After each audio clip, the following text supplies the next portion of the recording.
Les échecs à 3 hommes, comment y jouer? Les règles sont les mêmes qu'aux échecs classiques, à part les changements que voici. Pour vous remémorer ces règles, voyez donc cette vidéo. Le but du jeu est de mettre les deux rois adverses, échec et mat. Disposez les pièces le long des deux rangées externes de l'échiquier, avec les lignes vertes séparant les armées de chaque joueur. Assurez-vous que tous les rois sont placés sur les cases blanches.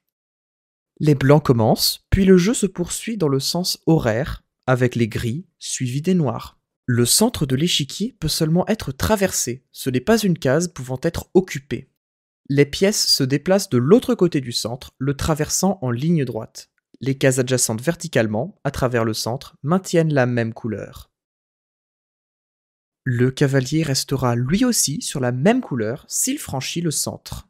Pour déplacer une pièce en diagonale à travers le centre, suivez les lignes de trajectoire depuis la case de départ et jusqu'à l'autre côté. Vous pouvez capturer des pièces de l'autre côté du centre, ou bien le traverser, en suivant la ligne. Lorsqu'une pièce qui suit une ligne de trajectoire diagonale atteint la rangée externe de l'échiquier, elle ne peut pas prendre le virage et poursuivre selon cette trajectoire en un seul déplacement ininterrompu.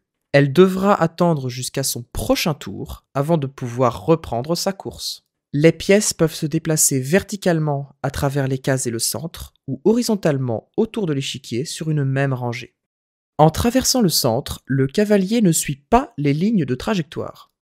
Lorsqu'un cavalier désire se déplacer, celui-ci doit bouger 2 cases à la verticale, puis une case à l'horizontale, ou alors une case à la verticale, puis 2 à l'horizontale. Ce mode de déplacement doit être préservé lorsqu'on a affaire à des douves. Les épaisses lignes vertes délimitant chaque équipe sur la rangée externe s'appellent des douves. Aucune pièce ne peut mettre un roi adverse en échec à travers une douve, quoi qu'il arrive. Aucune pièce ne peut franchir une douve, à l'horizontale comme en diagonale, sauf lorsque la douve en question est dite pontée.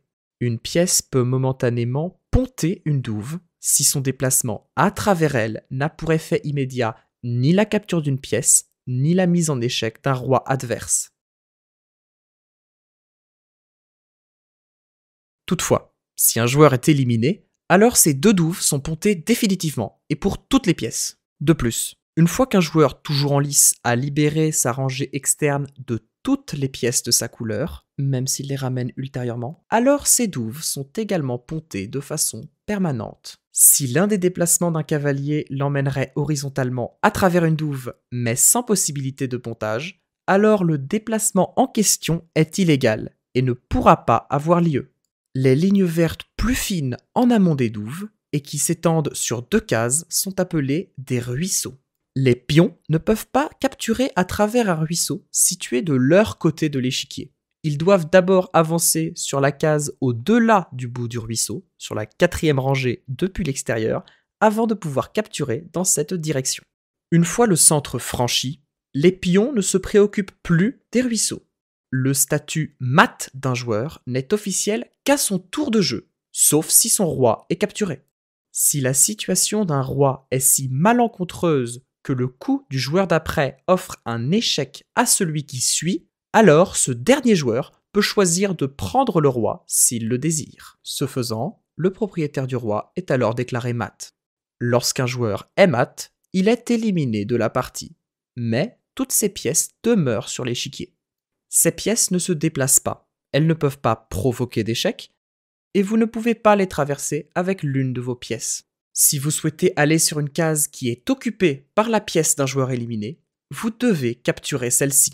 Si un joueur ne peut pas effectuer de coup valide, soit un pat, mais que les 3 participants sont toujours en lice, alors le joueur incapable de jouer est déclaré mat et est éliminé du jeu. S'il n'y a que 2 joueurs lors d'un pat, alors la partie est nulle. Dans tous les autres cas, la partie continue jusqu'à ce qu'il ne demeure plus qu'un seul joueur, et ce dernier est alors le vainqueur. Par ailleurs, si vous parvenez à mater vos 2 adversaires simultanément, vous l'emportez également.